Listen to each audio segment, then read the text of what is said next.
రాహుల్ గాంధీ గారు చెప్తే రాహుల్ గాంధీ గారికి సమాధానం ఏం చెప్తా ఉన్నారు?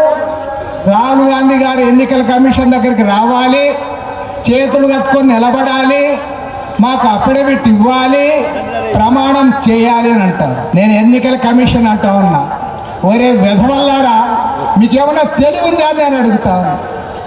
అరే మీరు బీఏపీకి అమ్ముడు పోయిన దద్దమ్మలు మీరు.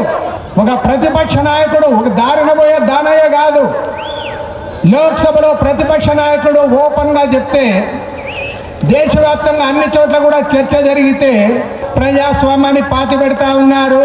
మేము ఏఎస్ఎఫ్ లీడర్లుగా ఉన్నప్పుడు ఆర్ఎస్ వాళ్ళు గోడల మీద రాసేవాళ్ళు. ఆర్ఎస్ వాళ్ళు గోడల మీద ఏం రాసేవాళ్ళంటే, దొంగ ఓట్ల దొంగ నోట్ల రాజ్యం ఒక రాజ్యమా, దొంగ ఓట్ల దొంగ నోట్ల రాజ్యం ఒక రాజ్యమా, దొంగ ముండా కొడుకులు ఏలే పాలన ఒక పాలన అని రాసేవాడు.